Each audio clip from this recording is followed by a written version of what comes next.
నమస్కారం. దూరదర్శన్ వార్తలకు స్వాగతం. నేను లహరి. వార్తల్లో ముందుగా ముఖ్యాంశాలు.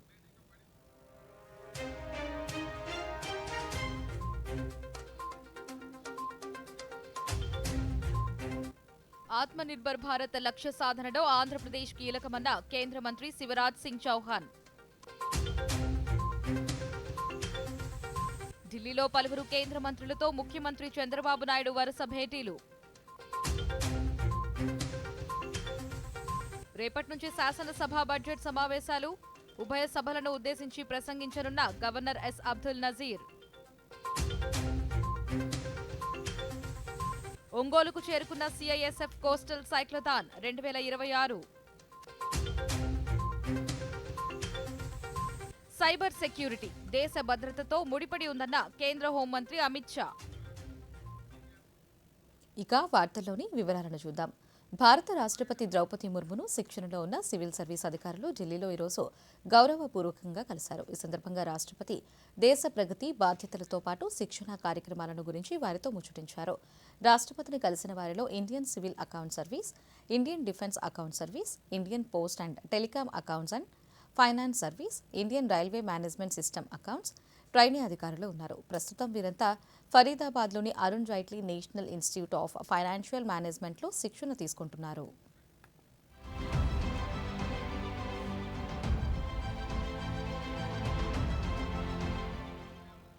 కేంద్ర వ్యవసాయ శాఖ మంత్రి శివరాజ్ సింగ్ చౌహాన్తో ముఖ్యమంత్రి చంద్రబాబు నాయుడు సమావేశమై రాష్ట్రంలో వ్యవసాయం, అనుబంధ రంగాల అభివృద్ధికి తీసుకుంటున్న చర్యలపై చర్చించారు. సేంద్రియ సాగుపై ప్రత్యేక దృష్టి సారించామని, 2024-25 సంవత్సరంలో సాగులో రసాయనాల వినియోగం 2.28% మేర తగ్గించామని తెలిపారు. రసాయన ఎరువుల వాడకం తగ్గించినందున పీఎం ప్రణామ్ ప్రోత్సాహకాలను ఇవ్వాలని కోరారు. కొబ్బరి సాగు అభివృద్ధి చేయడానికి 200 కోట్ల రూపాయల మేర సాయం చేయాలని, కోకోనట్ ప్రాసెసింగ్ పార్క్ ఏర్పాటు, కర్ణాటక తరహాలో మోడ్రన్ టెండర్ కోకోనట్ మార్కెట్ల ఏర్పాటు, కొబ్బరి రైతులకు అధునాతన పద్ధతులపై శిక్షణ, నర్సరీల విస్తరణకు సహకరించాలని కోరారు. సమావేశం అనంతరం శివరాజ్ సింగ్ చౌహాన్ మాట్లాడుతూ ఆత్మనిర్భర్ భారత్ లక్ష్య సాధనలో ఆంధ్రప్రదేశ్ పాత్ర కీలకమన్నారు. कोकोनट अभी नए बजट में जो अनाउंस की गई है विशेष योजनाएं, उन पर तेजी से आंध्र प्रदेश काम कर रहा है और मुझे पूरा विश्वास है कि आत्मनिर्भर भारत के लिए आत्मनिर्भर आंध्र प्रदेश और आंध्र प्रदेश की आत्मनिर्भर कृषि बनाने में उनके नेतृत्व में आंध्र प्रदेश पूरी तरह से सफल होगा। भारत सरकार हर संभव योगदान, हमने एक टीम बनाई है भारत सरकार की तरफ से जो आंध्र के एग्रीकल्चर के रोड मैप को और बेटर बनाने में हम क्या सहयोग कर सकते हैं योजनाओं के माध्यम से भी और साइंटिफिक तरीके से भी, उसके लिए हम मिलकर काम करेंगे। और इसके लिए आज कई उपयोगी चर्चा हुई है। अब तक एग्रीकल्चर में काम के लिए मैं उनको हृदय से बधाई देता हूँ। కేంద్ర పట్టణాభివృద్ధి శాఖ మంత్రి మనోహర్ లాల్ ఖట్టర్తో ముఖ్యమంత్రి చంద్రబాబు నాయుడు సమావేశమయ్యారు. స్వచ్ఛ భారత్ కార్యక్రమంలో భాగంగా నిర్వహిస్తున్న స్వచ్ఛాంధ్ర కార్యక్రమాలలో waste management zero landfill స్టేట్గా ఆంధ్రప్రదేశ్ను తీర్చిదిద్దేందుకు తీసుకున్న చర్యలను ఆయనకు వివరించారు. స్వచ్ఛ భారత్ మిషన్ అర్బన్ 2.0 కింద 276 కోట్ల ఖర్చుతో జీరో ల్యాండ్ ఫిల్ స్టేట్కు కార్యాచరణ రూపొందించినట్టు చంద్రబాబు తెలిపారు. స్వచ్ఛ భారత్ మిషన్ 2.0లో భాగంగా కేంద్ర వాటా కింద 105 కోట్లు మంజూరు చేయాలని ముఖ్యమంత్రిని కోరారు.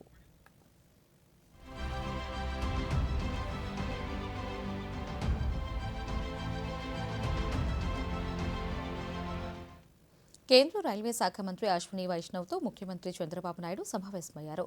ఈ సందర్భంగా రాష్ట్రంలోని వివిధ రైల్వే ప్రాజెక్టులతో పాటు నూతన రైలు మార్గాలు, సర్వీసులు నడపాలని కేంద్ర మంత్రికి వినతిపత్రం అందజేశారు.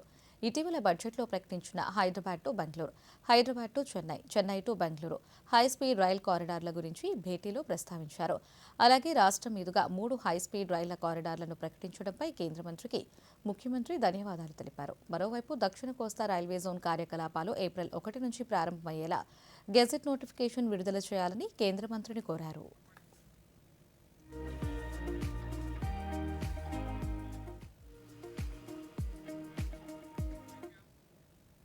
ఆంధ్రప్రదేశ్ శాసనసభ బడ్జెట్ సమావేశాలు రేపటి నుంచి ప్రారంభం కానున్నాయి. రేపు ఉదయం 10 గంటలకు రాష్ట్ర గవర్నర్ ఎస్ అబ్దుల్ నజీర్ ఉభయ సభలను ఉద్దేశించి ప్రసంగించనున్నారు. ఫిబ్రవరి 12వ తేదీన గవర్నర్ ప్రసంగానికి ధన్యవాదాలు తెలిపే తీర్మానాన్ని సభలో ప్రవేశపెట్టనున్నారు. అనంతరం జరిగే బీఏసీ సమావేశంలో సభ నిర్వహణ తేదీలను ఖరారు చేయనున్నారు.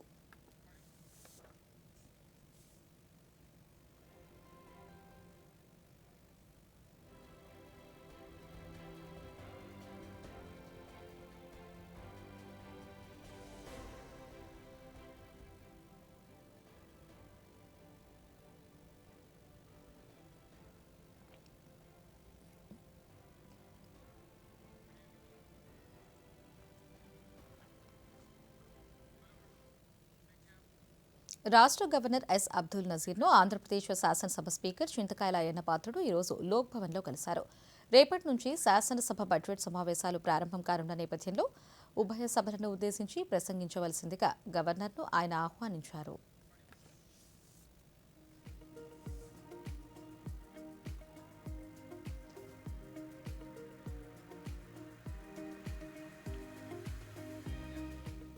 రేపటి నుంచి ప్రారంభమయ్యే రాష్ట్ర అసెంబ్లీ బడ్జెట్ సమావేశాలు సజావుగా సాగేందుకు కట్టుదిట్టమైన భద్రతా ఏర్పాట్లు చేయాలని శాసనసభాపతి చింతకాయల అయ్యన్న పాత్రుడు పోలీసు శాఖ ఉన్నతాధికారులను ఆదేశించారు.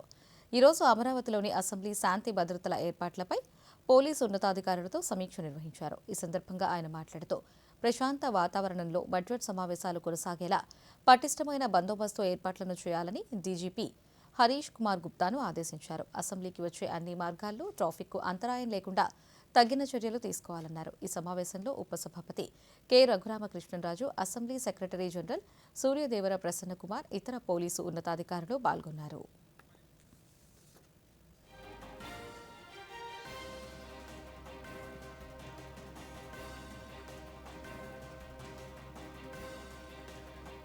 రంజాన్ మాసం సందర్భంగా ఈ నెల 18 నుంచి మార్చి 19వ తేదీ వరకు ఉపవాసాల సందర్భంగా ముస్లిం ఉద్యోగులకు, ఉపాధ్యాయులతో సహా తమ డ్యూటీ నుంచి 1 గంట ముందుగా ఇంటికి వెళ్లడానికి అనుమతిని ఇస్తూ రాష్ట్ర ప్రభుత్వం ఉత్తర్వులు జారీ చేసింది.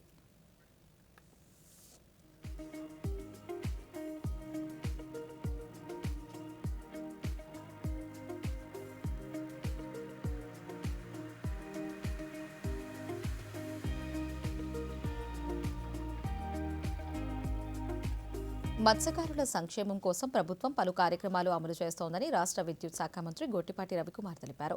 ప్రకాశం జిల్లా అద్దంకి పరిధిలోని మణికేశ్వరంలో ఈరోజు మీనోత్సవం నిర్వహించారు.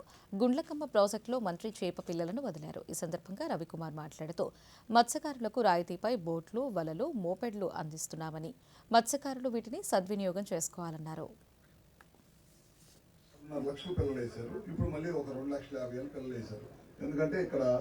మీరు చూసుంటారు, పోయిన 5 సంవత్సరాల్లో మొత్తం గేట్లు ఇరిగిపోయినాయి, నీళ్ళు లేవు, వ్యవసాయం లేదు, మొత్తం గుల్లకమ్మ మొత్తం నిర్వీర్యం చేశారు. ఈ ప్రభుత్వం వచ్చిన తర్వాత గేట్లు పెట్టడమే కాకుండా మొత్తం గేట్లు పెట్టించేసాం. నీళ్లు దాదాపు 2 టీఎంసీల పైన నీళ్లు నిలబడి ఇవాళ మత్స్యకారులకి ఉపాధి పోకుండా ఉండటం కోసం చేపపిల్లలు వేయటం జరిగింది. మొదట మన గవర్నమెంట్ రాగానే ఇమీడియట్గా 20 లక్షల పిల్లలు వేసాం. మళ్ళీ ఇవాళ నిర్ణయం వాళ్ళు దాదాపు పెద్ద ఎత్తున అక్కడ రిజర్వాయర్లో కానీ ఇక్కడ కానీ దాదాపు 2.5 లక్షల పిల్లలు ఇవన్నీ కూడా వేయడం జరిగింది. దాదాపు వీటి వల్ల దాదాపు చాలా పెద్ద ఎత్తున ఉత్పత్తి అవుతుంది మనకి ఇక్కడ చుట్టుపక్కల. సంక్షేమం, అభివృద్ధి కార్యక్రమాలు చేపడుతూ ప్రభుత్వం ప్రగతి పదంలో నడుస్తోందని రాష్ట్ర కార్మిక శాఖ మంత్రి వాసంశెట్టి సుభాష్ పేర్కొన్నారు. కోనసీమ జిల్లాలోని రామచంద్రాపురం పట్టణంలో 2 కోట్ల రూపాయల వ్యయంతో నిర్మించిన రహదారులను మంత్రి ప్రారంభించారు. ఈ సందర్భంగా మంత్రి మీడియాతో మాట్లాడుతూ రాష్ట్ర వ్యాప్తంగా అభివృద్ధి, సంక్షేమంలో రామచంద్రాపురం నియోజకవర్గం 11 స్థానంలో ఉందని, మరింత అభివృద్ధితో ఉన్నత స్థానంలోకి తీసుకువెళ్తామన్నారు. 19 నెలల్లో ఈ రామచంద్రపురం నియోజకవర్గం అభివృద్ధి పదంలో ముందుంచడానికి సుమారు 120 కోట్ల రూపాయలతో అభివృద్ధి చేయడం జరిగింది. సంక్షేమం కాకుండా ఓన్లీ అభివృద్ధి విషయంలో. అలాగే మొన్న అరవిందో లిమిటెడ్ ద్వారా 1 కోటి రూపాయలు సిఎస్ఆర్ ఫండ్తో రోడ్డు నిర్మించడం జరిగింది. అదేవిధంగా పుష్కరాలకి సుమారు 130 కోట్లతో ప్రపోజల్స్ పంపడం జరిగింది. ఇటు గుళ్ళు కానీ రోడ్లు కానీ. ప్రజల్లో దేశభక్తిని పెంపొందించి వందేమాతర స్ఫూర్తిని చాటి చెప్పడమే వందేమాతరం కోస్టల్ సైక్లోథాన్ 2026 లక్ష్యమని కేంద్ర పారిశ్రామిక భద్రతా దళం CISF senior commandant Sanjit Kumar తెలిపారు. సిఐఎస్ఎఫ్ ఆధ్వర్యంలో జనవరి 28వ తేదీన కోల్కతాలో ప్రారంభమైన వందేమాతరం కోస్టల్ సైక్లోథాన్ 2026 ఈరోజు ఒంగోలు చేరుకుంది. సైక్లోథాన్కు సంప్రదాయ స్వాగతం పలికారు. ఈ సందర్భంగా CISF senior commandant Sanjit Kumar దూరదర్శన్తో మాట్లాడుతూ ఫిట్ ఇండియా, బేటీ బచావో, బేటీ పడావో వంటి కేంద్ర ప్రభుత్వ పథకాలపై ప్రజల్లో అవగాహన కల్పిస్తున్నామన్నారు. Kochi on 22nd February, approx more than 70-80 cyclists they are doing cycling, and it comprises of equal number of male and female cyclists, and giving a message to entire India there is a gender equality, and even the women force personals can do at par with their male counterpart. We are also trying to propagate the Government of India guidelines like Beti Bachao, Beti Padhao, and చట్టాలను పూర్తి స్థాయిలో అమలు చేయాలని high court న్యాయమూర్తి రాష్ట్ర legal service authority executive chairman justice CH Manavendranath Roy అన్నారు.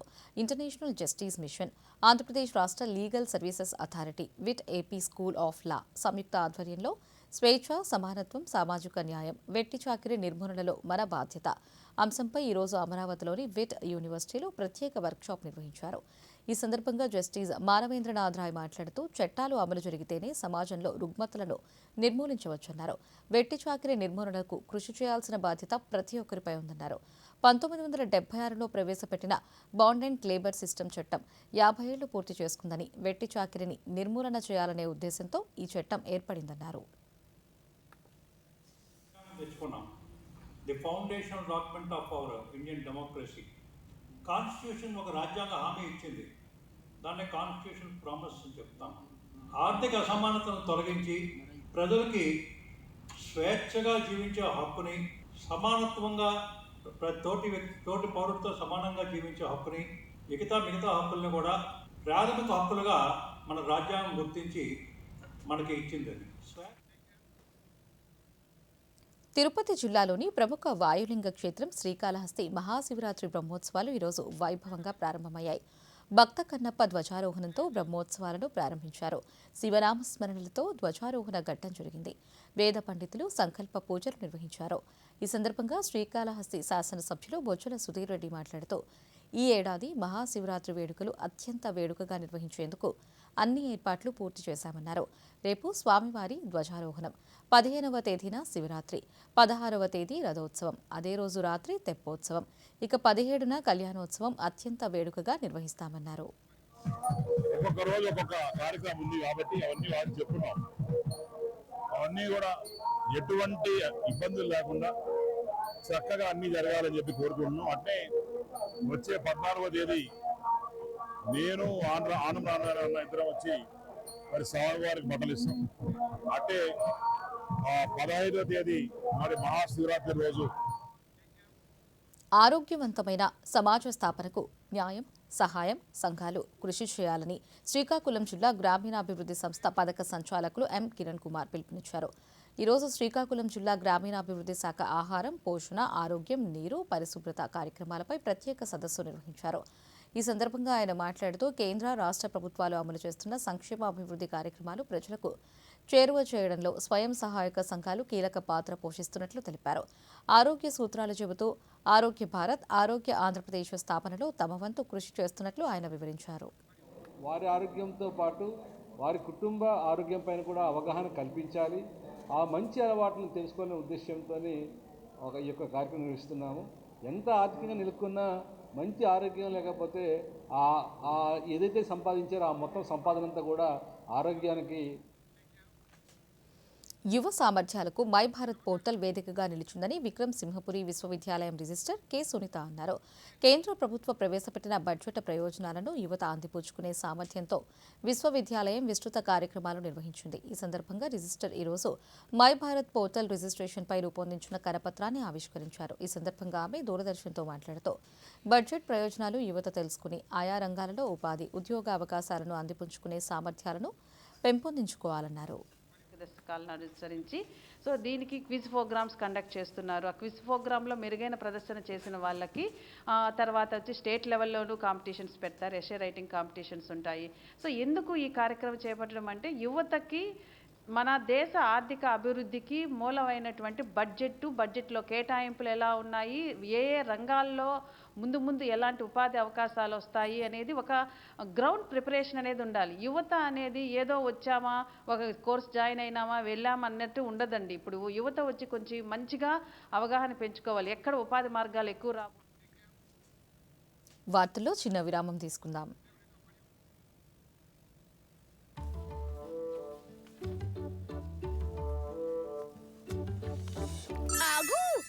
ఏంటిది? అసలైన నోట్ బ్రో, ఇది చిరిగింది. ఇదిగో చిరిగిన లేదా పాతబడిన నోట్లని బ్యాంక్ బ్రాంచ్ లో ఎక్స్చేంజ్ చేసుకోవచ్చు. వావ్, కొత్త నోట్ ఇస్తారా? అవును, వాటితో నువ్వు మాకు పిజ్జా పార్టీ చేస్తావు. ఆర్బీఐ అంటుంది స్మార్ట్ అవ్వండి, కూల్ గా ఉండండి.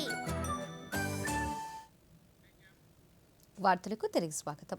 తెలంగాణ రాష్ట్రంలోని 116 మున్సిపాలిటీలు 7 కార్పొరేషన్లకు రేపు పోలింగ్ జరగనుంది. మొత్తం 12,930 మంది అభ్యర్థులు బరిలో ఉన్నారు. ఎన్నికల కోసం 8,203 పోలింగ్ కేంద్రాలను ఎన్నికల సంఘం సిద్ధం చేసింది. ఈ నెల 13న ఓట్ల లెక్కింపు చేపట్టి ఫలితాలు వెల్లడిస్తారు. మున్సిపల్ ఎన్నికల కోడ్ను ఉల్లంఘిస్తే కఠిన చర్యలు తీసుకుంటామని డీజీపీ శివధర్ రెడ్డి హెచ్చరించారు. హైదరాబాద్లో ఈ రోజు ఆయన మీడియాతో మాట్లాడుతూ మొత్తం 1926 సమస్యాత్మక ప్రాంతాలు గుర్తించినట్లు తెలిపారు. హైదరాబాద్ మినహా రాష్ట్ర వ్యాప్తంగా ఎన్నికల కోడ్ అమల్లో ఉందన్నారు. రేపు జరిగే ఎన్నికల పోలింగ్కు కట్టుదిట్టమైన భద్రతా ఏర్పాట్లు చేసినట్లు తెలిపారు. 4 రాష్ట్రాల సరిహద్దుల్లో 20 చెక్పోస్టులు ఏర్పాటు చేయడంతో పాటు 181 ఫ్లయింగ్ స్క్వాడ్స్ను సిద్ధం చేసినట్లు తెలిపారు. యూనిట్లలో పూర్తిగా కానీ పాక్షికంగా కానీ ఎలక్షన్ జరగబోతున్నాయి. ఈ హైదరాబాద్ సిటీ తప్ప మిగతా అన్ని చోట్ల కూడా model code of conduct already enforcement లో ఉంది. దీనికి సంబంధించి గత 15 రోజులుగా పోలీస్ శాఖ ఈ ఎలక్షన్స్ ని శాంతియుతంగా నిర్వహించేందుకని చెప్పి సన్నాహం చేస్తూ ప్రిపరేటరీ వర్క్ చేసింది. ఈ లాస్ట్ ఎలక్షన్ అయిన తర్వాత మోడల్ కోడ్ ఆఫ్ కండక్ట్ అమల్లోకి వచ్చిన తర్వాత 1183 వెపన్ లైసెన్స్ ని డిపాజిట్ లోకి తీసుకున్నారు. పోలీస్ డిపార్ట్మెంట్ శ్రీకాకుళం జిల్లాలోని ప్రముఖ శైవ క్షేత్రాలన్నీ మహాశివరాత్రి వేడుకలకు ముస్తాబవుతున్నాయి. దక్షిణ కాశీగా పేరుగాంచిన జలమూరు మండలంలోని శ్రీ ముఖలింగం ఆలయంలో అన్ని ఏర్పాట్లు పూర్తి చేసినట్లు శ్రీకాకుళం జిల్లా కలెక్టర్ స్వప్నిల్ దినకర్ పున్కర్ తెలిపారు.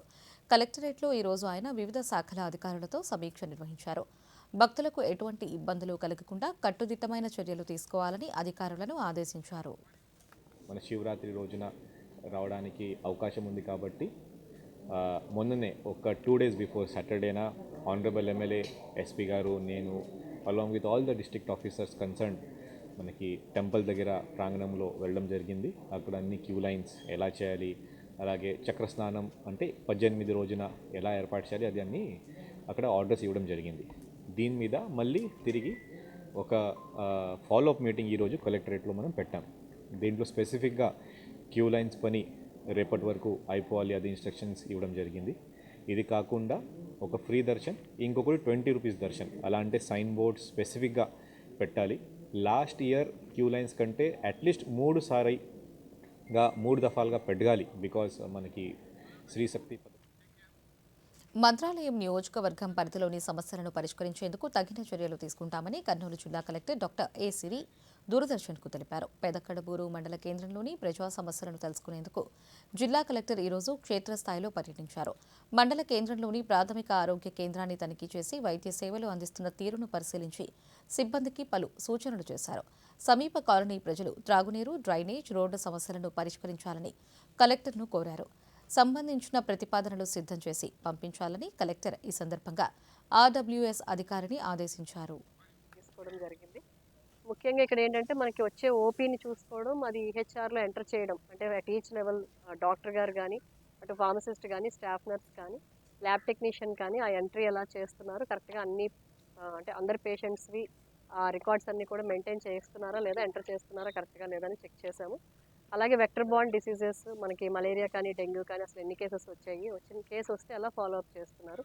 ఇక నెక్స్ట్, నేటి ప్రపంచంలో సైబర్ నేరాలు అతిపెద్ద ముప్పుగా మారాయని కేంద్ర హోంమంత్రి అమిత్ షా అన్నారు. న్యూఢిల్లీలో సీబీఐ ఈరోజు సైబర్ నేరాల నియంత్రణపై సమావేశం నిర్వహించింది. ఈ సమావేశంలో మంత్రి మాట్లాడుతూ సైబర్ భద్రత జాతీయ భద్రతా ప్రయోజనాలలో భాగమైనట్లు తెలిపారు.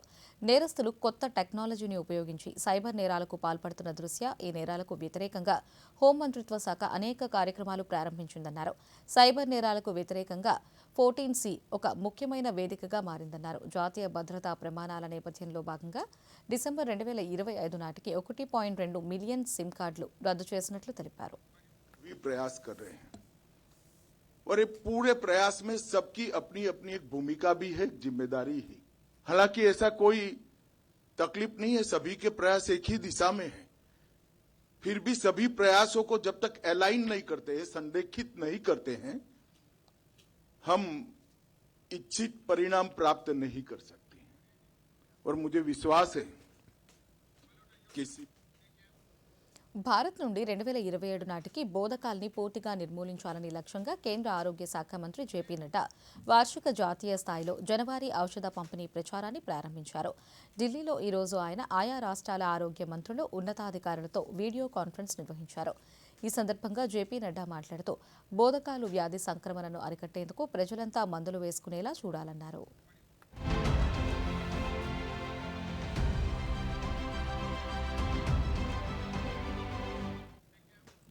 సామాన్యుల ప్రయోజనం కోసమే అధునాతన అంతరిక్ష సాంకేతికతను అందుబాటులోకి తీసుకొచ్చినట్లు ఇస్రో చైర్మన్ వి నారాయణన్ పేర్కొన్నారు. బెంగళూరు వేదికగా జరుగుతున్న భారత్ అమెరికా అంతరిక్ష వాణిజ్య సదస్సులో ఆయన మాట్లాడుతూ ఇరు దేశాలు కలిసి సాంకేతికతను అభివృద్ధి చేసే కో క్రియేషన్ దిశగా అడుగులు వేయాలన్నారు. ఇరు దేశాల మధ్య అంతరిక్ష రంగంలో వాణిజ్య సంబంధాలను బలోపేతం చేయడం ఈ సదస్సు ముఖ్య ఉద్దేశమన్నారు. నేడు 330కి పైగా భారతీయ అంతరిక్ష స్టార్టప్లు వేగంగా వృద్ధి చెందుతున్నాయన్నారు. Prime Minister of India, Narendra Modi ji's visionary leadership, we are working in a vibrant mode in the space sector. And 2020, the space sector reform was announced by Government of India. Thereby, a lot of private sector are working, startup companies are working in this area. Earlier, before 2020, hardly 3 companies were there. Today, 330 startup systems are working, and almost 450 industries are working in the space area. And Lok Sabha speaker Om బిర్లాపై విపక్ష పార్టీలు అవిశ్వాస తీర్మాన notice ఇచ్చాయి. ఈ నోటీసును Lok Sabha secretary జనరల్కు సమర్పించిందని లోక్సభ వర్గాలు తెలిపాయి. ఈ నోటీసును పరిశీలించి నిబంధనల ప్రకారం వ్యవహరించనున్నట్లు పేర్కొన్నాయి. కాంగ్రెస్, సమాజ్వాదీ, డీఎంకే సహా పలు రాజకీయ పార్టీలకు చెందిన సుమారు 120 మంది ఎంపీలు ఈ నోటీసులో సంతకాలు చేశారు.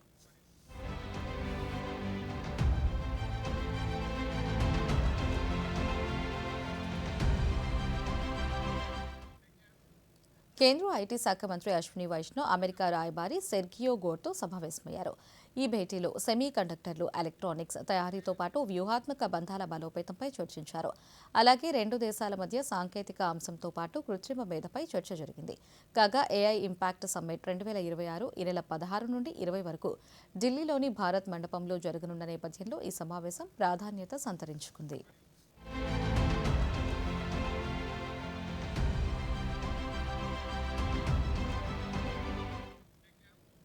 వికసిత్ భారత్ నెట్ జీరో లక్ష్యంగా నీతి ఆయోగ్ ఈరోజు 4 అధ్యయన నివేదికలను విడుదల చేసింది. ఢిల్లీలో అంబేద్కర్ ఇంటర్నేషనల్ సెంటర్లో జరిగిన కార్యక్రమంలో నీతి ఆయోగ్ సీఈఓ బీవీఆర్ సుబ్రహ్మణ్యం మాట్లాడుతూ భారత నికర జీరో లక్ష్యాలను సాధించడానికి సమన్వయంతో కూడిన దీర్ఘకాలిక వ్యూహం అవసరాన్ని నొక్కి చెప్పారు. 2027 నాటికి గ్రీన్ హౌస్ వాయువు ఉద్గారాలను 0కి తగ్గించడంతో పాటు వికసిత్ భారత్ లక్ష్యానికి కట్టుబడి ఉన్నామన్నారు.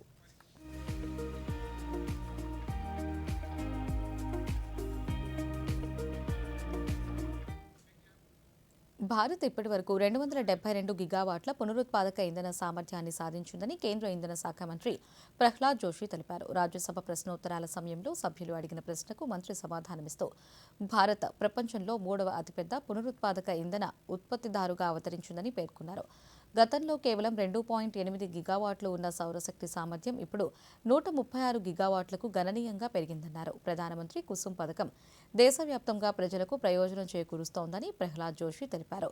గ్రామీణ ప్రాంతాల్లో ఈ పథకం విజయవంతం కావడంతో అనేక రాష్ట్రాలు ఈ పథకాన్ని విస్తరించాలని డిమాండ్ చేస్తున్నాయని ఆయన పేర్కొన్నారు. 1 gigawatt, now it is including hydro, now it is 272 gigawatt, and solar energy was 2.8 gigawatt. Today it is nearly 136 gigawatt, sir. Sir, अगर politically बात करना है तो मैं एक चीज बताना चाहता हूं, sir. మారుతున్న కాలానికి అనుగుణంగా విద్యా వ్యవస్థలో కూడా సాంకేతికత, నైపుణ్య ఆధారిత బోధన, నూతన జాతీయ విద్యా విధానాన్ని కేంద్ర ప్రభుత్వం అమలు చేస్తోంది. కేవలం పుస్తకాలకే పరిమితమైన తరగతి గదులు ఇప్పుడు కృత్రిమ మేధ దిశగా అడుగులు వేస్తున్నాయి. దేశవ్యాప్తంగా పాఠశాల స్థాయి నుంచే coding, data analysis, problem solving వంటి నైపుణ్యాలను విద్యార్థులకు చేరువ చేయాలని కేంద్ర ప్రభుత్వం నిర్ణయించింది. కేవలం పాఠ్యాంశాల్లోనే కాకుండా స్మార్ట్ క్లాస్ రూమ్లు, నేషనల్ మిషన్ ఆన్ ఎడ్యుకేషన్ తదితర కార్యక్రమాల ద్వారా ప్రతి విద్యార్థిని టెక్నాలజీ వైపు నడిపిస్తున్నారు. దీనివలన నేటి పోటీ ప్రపంచంలో ఉద్యోగ అవకాశాలను దక్కించుకునే నైపుణ్యం కూడా విద్యార్థులకు లభిస్తుంది.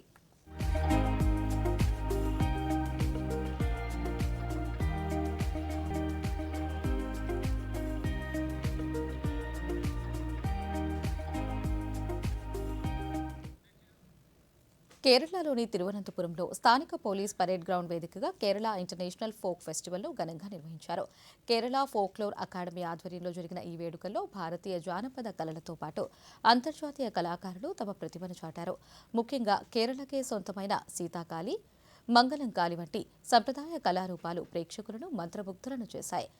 కథాకళి శైలిలో సాగే అభినయం, తాళానికి తగ్గట్టుగా వేసే అడుగులు అందరినీ ఆకట్టుకున్నాయి. అంతేకాకుండా ఈ ఉత్సవాలలో Russia, China, Brazil, Spain, Ghana దేశాల నుంచి 6 కళా బృందాలు పాల్గొన్నాయి. వీటిలో రష్యన్ బ్యాలెట్ ప్రదర్శన ప్రత్యేక ఆకర్షణగా నిలిచింది.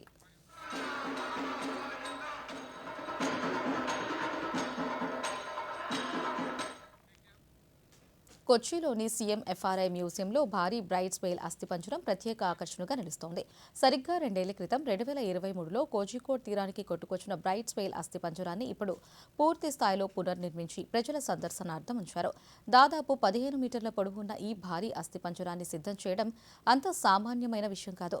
ప్రముఖ wild life artist gig Sam నేతృత్వంలో విరిగిన ఎముకలను ఒక ప్రత్యేకమైన ఐరన్ ఫ్రేమ్పై అమర్చి ఆ తిమింగలం సముద్రంలో ఈదుతున్నప్పుడు ఎలా ఉంటుందో అదే రూపంలో దీనిని తీర్చిదిద్దారు.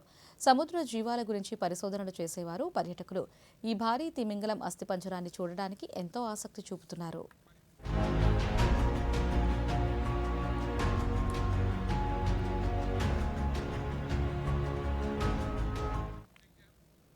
అమెరికా, బంగ్లాదేశ్ దేశాల మధ్య చారిత్రాత్మక పరస్పర వాణిజ్య ఒప్పందం కుదిరింది. అమెరికా వాణిజ్య ప్రతినిధి జెమిసన్ గ్రీగ్, బంగ్లాదేశ్ వాణిజ్య సలహాదారు షేక్ బషీరుద్దీన్ ఈ చారిత్రక పత్రాలపై సంతకాలు చేశారు. ఈ ఒప్పందం 2 దేశాల మధ్య ఆర్థిక బంధాన్ని బలోపేతం చేయనుంది.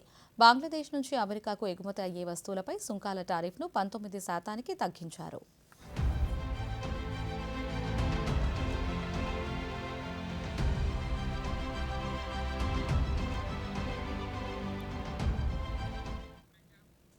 అమెరికా నుంచి ఎదురవుతున్న బెదిరింపులు ముగిసిపోలేదని ఫ్రాన్స్ అధ్యక్షుడు ఇమాన్యుయల్ మాక్రాన్ కీలక వ్యాఖ్యలు చేశారు.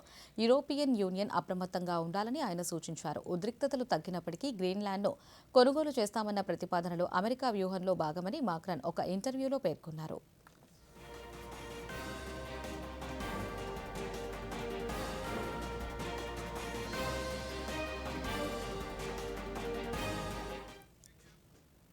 ప్రధానమంత్రి నరేంద్ర మోదీ తన మనసులోని భావాలను దేశ ప్రజలతో పంచుకునే మన్ కీ బాత్ కార్యక్రమం 131వ సంచిక ఈ నెల 22వ తేదీ ఆదివారం ఉదయం 11 గంటలకు ప్రసారమవుతుంది.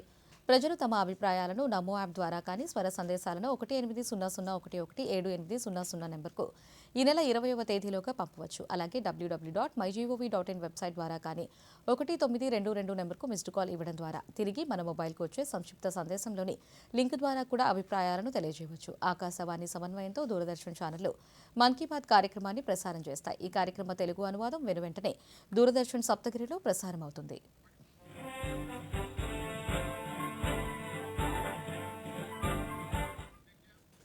క్రికెట్ అభిమానులు ఎంతగానో ఎదురుచూస్తున్న భారత పాకిస్తాన్ మ్యాచ్ ఈ నెల 15వ తేదీన శ్రీలంకలోని కొలంబో వేదికగా జరగనుంది. గత కొద్ది రోజులుగా టీ20 వరల్డ్ కప్లో భారత్తో జరగాల్సిన మ్యాచ్పై పాకిస్తాన్ కొనసాగించిన సస్పెన్స్కు ఎట్టకేలకు తెరపడింది. ఐసీసీ జరిపిన చర్చలు సఫలం కావడంతో పాక్ తన బాయ్కాట్ నిర్ణయాన్ని వెనక్కి తీసుకుంది. ఆర్థికపరమైన అంశాలు, ప్రపంచవ్యాప్త బ్రాడ్కాస్ట్ రెవెన్యూను దృష్టిలో ఉంచుకుని ఈ నిర్ణయం తీసుకున్నారు.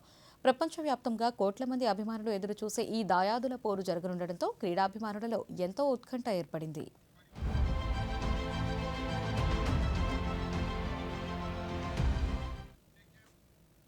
దేశీయ స్టాక్ మార్కెట్ సూచీలు ఈరోజు లాభాలతో ముగిశాయి. అంతర్జాతీయ మార్కెట్ల నుంచి సానుకూల సంకేతాల నేపథ్యంలో వరుసగా 3వ రోజు సూచీలు లాభపడ్డాయి.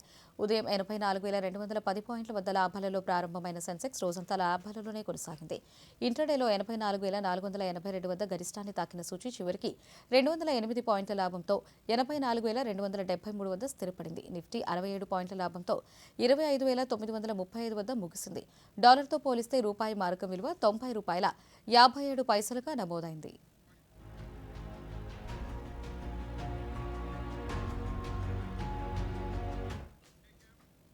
వార్తలు ముగించే ముందు ముఖ్యాంశాలు మరోసారి.